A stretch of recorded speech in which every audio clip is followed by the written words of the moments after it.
안녕하십니까. 제한군인의 안보교수 이현호입니다.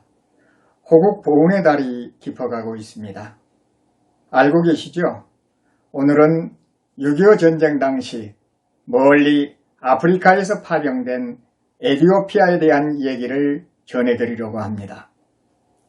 1951년 4월 12일 에티오피아의 수도 아디스아바바에서 위기에 처한 나라를 위한 파병 출정식이 있었습니다.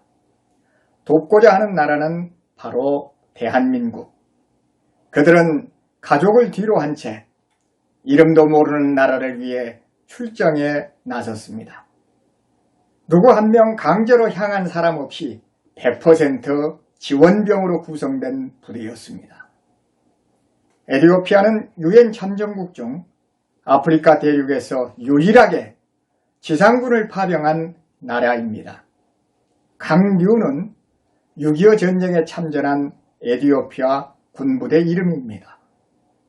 당시 하일레 셀라시의 황제는 유엔의 파병 요청을 받자 4개 정규사단 5만 명 중 최정예 부대인 황제 직속의 제1근위사단에서 지원자들로 보병 1개 대대를 편성하고 에티오피아로 초전 박살의 의미를 담고 있는 강류부대란 이름을 하사했다고 합니다.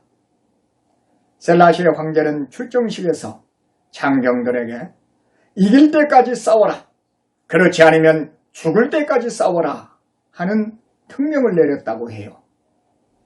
셀라시의 황제가 내부의 반대를 무릅쓰고 1만 킬로미터나 멀리 떨어진 한국에 최정예 부대를 보내는 것은 이탈리아의 나라를 빼앗겼던 뼈아픈 경험 때문이었습니다. 1935년 이탈리아의 침공을 받은 에티오피아는 국제연맹의 지원을 호소했으나 도와줄 수 없다는 통보를 받았습니다. 공교롭게도 그날이 4월 12일이었습니다. 이로 인해 27만 명이 죽고 나라를 빼앗기는 경험을 했던 황제는 부당하게 침략당한 나라가 있다면 반드시 도와줘야 한다 하는 신념으로 1951년 4월 12일 강류부대 출정식을 가진 것입니다.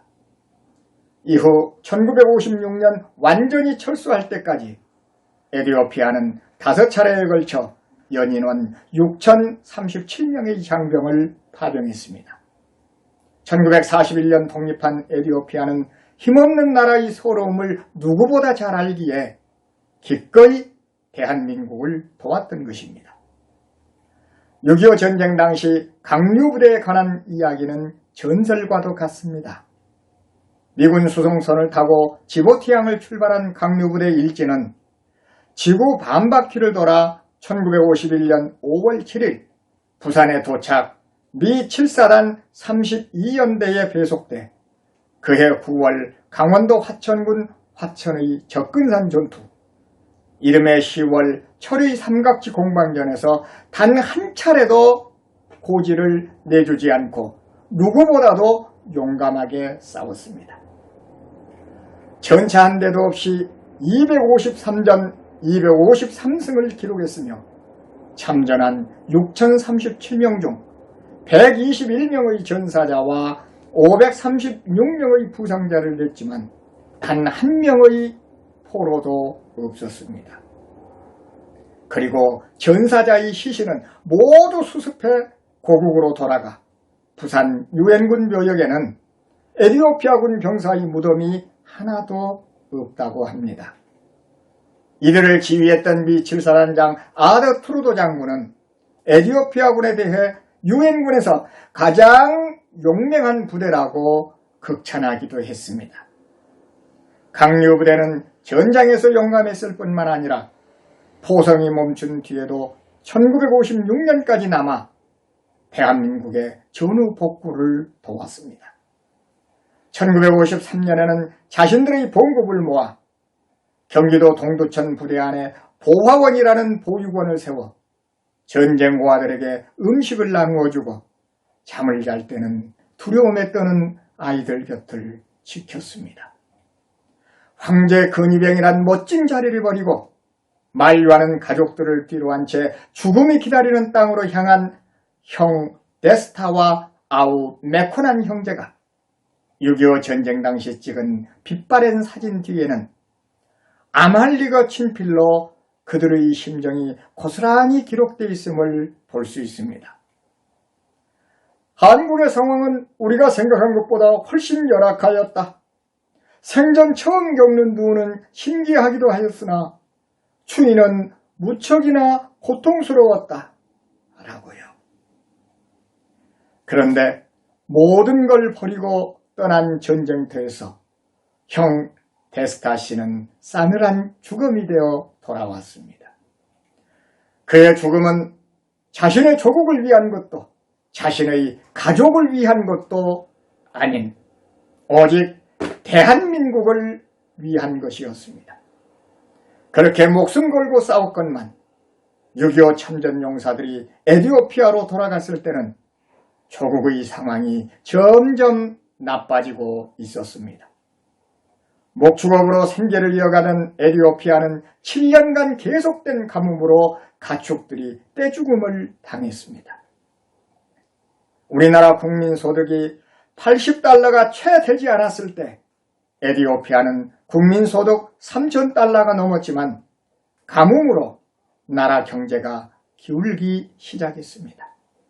게다가 1974년 군부 쿠데타로 인해 공산국가가 되자 참전용사들은 6.25 전쟁 때 북한군과 싸웠다는 이유로 하루아침에 영웅에서 반역자로 몰려 직장에서 쫓겨났으며 재산을 몰수당하고 말할 수 없는 고문과 핍박을 받아야 했습니다.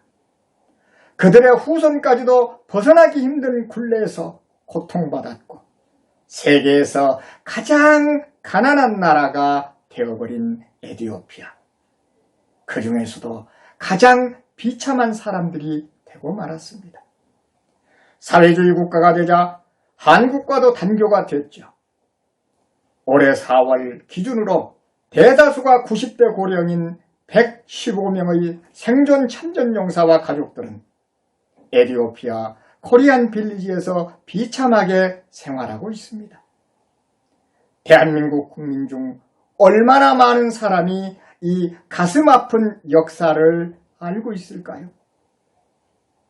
당시 에티오피아는 소련의 위협을 받는 나라도 미국과 이해관계가 있는 나라도 반공 이데올로기가 있는 나라도 아니었습니다. 오직 대한민국의 자유를 위해 자발적으로 참전했습니다. 오늘날 우리가 누리는 이 풍요 이면에는 우리가 힘들고 어려울 때 도움을 준 보이지 않는 누군가의 희생이 있었음을 기억해야 합니다. 우리의 기억 속에서 그들은 잊혀져 가고 있지만 그들은 코리아를 기억하고 있습니다.